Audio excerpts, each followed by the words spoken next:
Thank you so much, and good evening to everyone. First of all, I'd like to thank SDF for making me a part of this wonderful discussion. Of course, I believe that I don't expect that all the problems will be solved by today's dialogue, but of course, it's a very good kickoff. I must say that. And we, the politicians, civil society members, as well as the common people, talk about election every now and then. What is our main concern? Our main concern is very basic. Whether we, the people of Bangladesh, will ever be able to cast our vote and choose our representatives freely, and if so, when and how, especially when the ruling regime clearly crushed down the total electoral system. All the typical symptoms of a country lacking free and fair election are now vividly visible in Bangladesh. Let me give you a short overview of that. According to Economist Intelligence Unit, Bangladesh is a hybrid regime.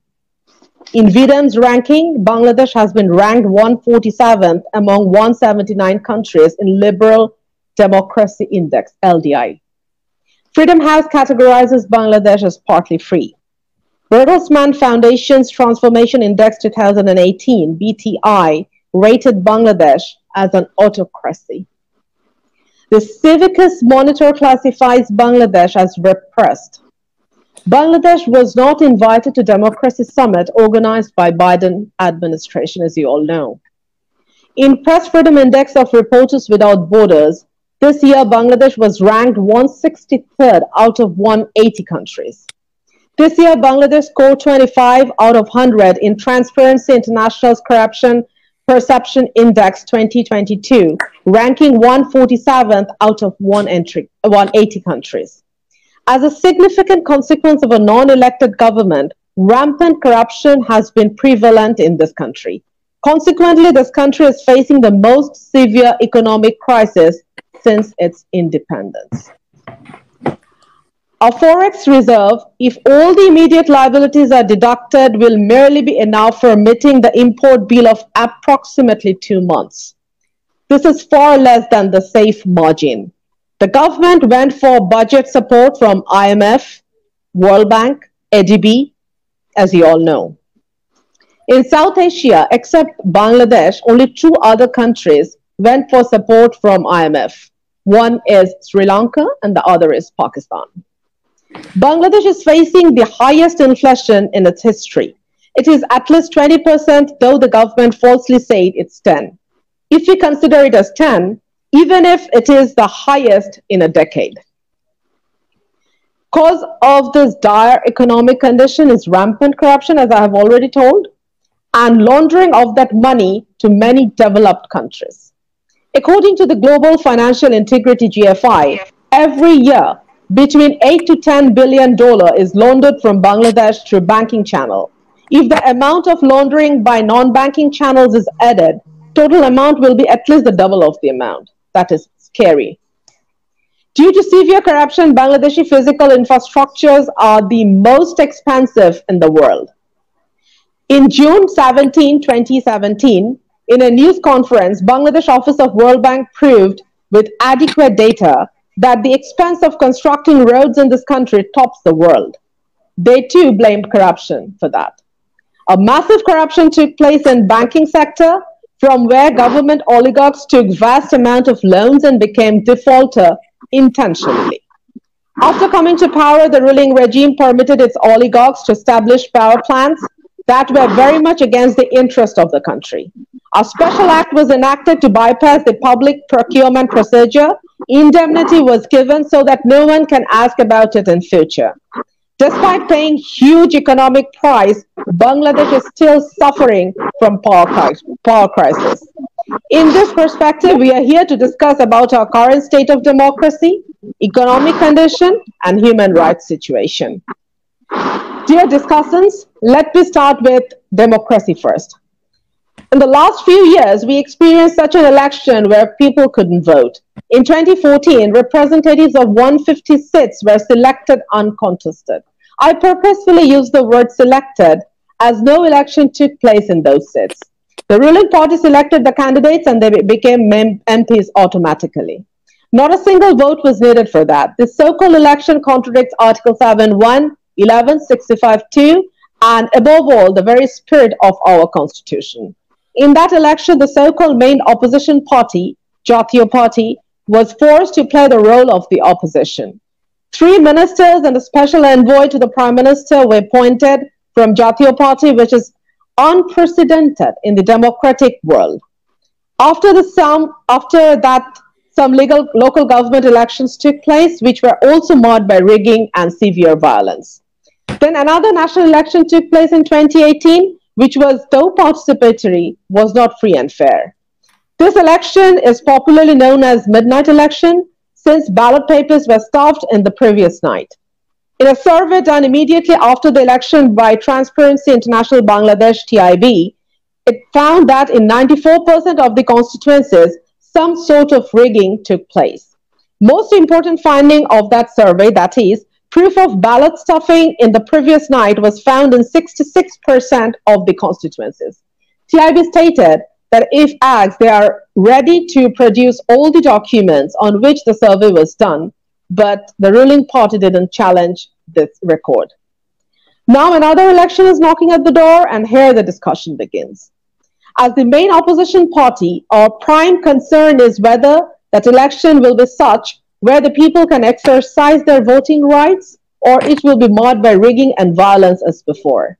Secondly, history says only 4 elections in past 51 years were more or less accepted by all the parties. Those are the general elections held in 91, 96, 2001, and 2008. All those elections were taken place under a non-party caretaker government. Thirdly, the concept of caretaker is the brainchild of Awami League. They boycotted parliament, called hartal or strike for 176 days, organized violent movements on streets, and compelled BNP to amend the constitution and incorporate caretaker government in the constitution in 1996. After assuming power in 2009, they realized that keeping the provision of caretaker in the constitution, they won't be able to continue their ruling. In a verdict regarding caretaker, the Supreme Court left option to have 2 more general elections under caretaker. The government formed a committee to collect opinions from all stakeholders led by 2 senior Awami League leaders. In that committee, Awami League opined in favor of caretaker government. But suddenly the decision was changed and caretaker was removed from the constitution. Hence the elections of 2014 and 18 took place under Awami League government. For the next election, the government is adamant, saying that the caretaker is a dead and buried issue. Election will take place keeping them in power, but after 2018, it's in no way possible for the opposition parties to participate in such farcical election. Bangladesh is facing an acute crisis. There is no democracy, no freedom of speech, no freedom of expression, no freedom of association, and so on. There is a fear psychosis everywhere. Black laws like Digital Security Act, Anti-Terrorism Act, Special Powers Act are being used to shut the opposition up. In a false and politically motivated case, our chairperson was in jail. She is now in house arrest and the government compelled her to stay away from politics. Our acting chairman is in exile. Our party secretary general got more than 100 cases against him. He was in jail for many, many times. In fact, anyone having different view from that of the government is a target now. Random cases are filed against our members and activists. We call those cases closed cases. Nothing happened, no evidence, no witness, but case has been filed. You'll be surprised to know that our 4 million people were accused in almost 200,000 cases. Our people are being killed, picked up by the police, face enforced disappearances, extrajudicial killing, torture in police custody, and whatnot. In last 14 and a half years, 2,600 extrajudicial killings and more than 600 enforced disappearances has been committed by the law enforcing agencies. So you can clearly see the human rights situation of Bangladesh now. In last few months, when BNP started peaceful movements, police gunned down 17 BNP activists. Father of a BNP activist was brutally beaten to death. Hundreds of cases have been filed against BNP supporters and activists. Before every single rally, mass transport service was stopped. Police searched the BNP activists' house to arrest them, but nothing could stop people from joining in our rally. They reached the meeting place on foot, rickshaw van, and many other ways possible. These meetings become the meetings of general people, common people, not only BNP activists and members. This certainly gives a clear message to the government that general people started relying on BNP and consider it the only way out from this authoritarian regime. Our country, which observed its gold jubilee of independence 2 years back, is facing a real threat of being a failed state. I'm sorry for using the word failed state, but that is the reality. Extraordinary situation deserves extraordinary measure, extraordinary care. An acceptable and participatory election under a non-partisan caretaker government is a bare necessity in this situation. Such an election will not solve all the problems, as I understand, which have been created during 1.5 decades of bad governance of the ruling regime, but it will certainly start improving the situation and pave the way to a truly democratic Bangladesh, which will ensure all the rights to its citizens. An elected government is more likely to be accountable than an unelected one. So, to ensure democracy, good governance, freedom of speech and expression, rule of law, human rights, we need to have a free, fair, and participatory election in 2014. Bangladesh cannot afford another 2014 or 2018 election. As another election is approaching, the USA, along with some Western countries, raising their voice for a free, fair, and acceptable election in Bangladesh. As a part of this, the USA on December 10, 2021, imposed sanction on the elite force RAB and its 7 officers. This had a very significant effect on stopping extrajudicial killing, enforced disappearance, and custodial torture by this force. Moreover, in recent times, the USA declared its new visa policy aimed at ensuring a free, fair, and participatory election in Bangladesh. Except the ruling nexus formed by political leaders, business people, and civil military bureaucracy, all the people of this country welcome these steps. People of this country believe these steps will catalyze an acceptable and participatory election in our country. On top of that, 6 Republican congressmen wrote a letter to the US President Joe Biden where they strongly condemned the absence of free poll and human rights violation by the government.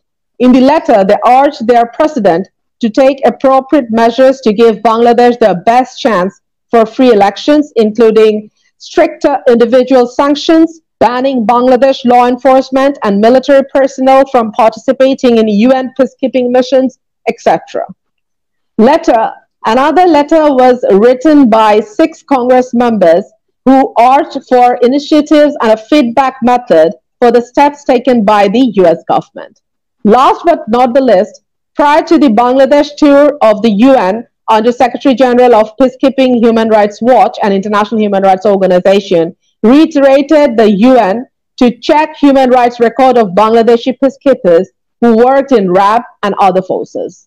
I want to take an opportunity to thank you parliamentarians who issued letter on this month asking the High Representative of the European Union for Foreign Affairs and Security Policy, Joseph Borrell, to take necessary measures while engaging in constant dialogue with Bangladesh authorities on human rights agenda. 6 EU parliamentarians emphasized the importance of the upcoming 12th parliamentary election in Bangladesh, where the MEPs called on the Vice President for initiatives to ensure a free and fair election under a neutral caretaker government, the release of Bangladesh Nationalist Party chairperson Begum Zia, government's engagement with other major political parties, including BNP, to find a sustainable and democratic solution to the ongoing political crisis. The expectations of these MEPs resonates with the demand of the Bangladeshi citizens. Relevant information may be added here. The European Union ambassador to Bangladesh, Charles Whiteley, said that free and fair elections would be a positive signal for Bangladesh for its readiness to get GSP Plus facility to exports of Bangladeshi products to EU market. I believe US step in Bangladesh has shown what should be done for preventing democratic backsliding of Bangladesh, but it is not adequate. I hope, following the appeal of the 6 MEPs, you should consider steps for holding next general election under caretaker government. I believe this will have a huge impact on reserving the democratic backsliding of Bangladesh. Who knows how important working democratic system is for sustainable and equitable development more than the EU and its members. Thank you all.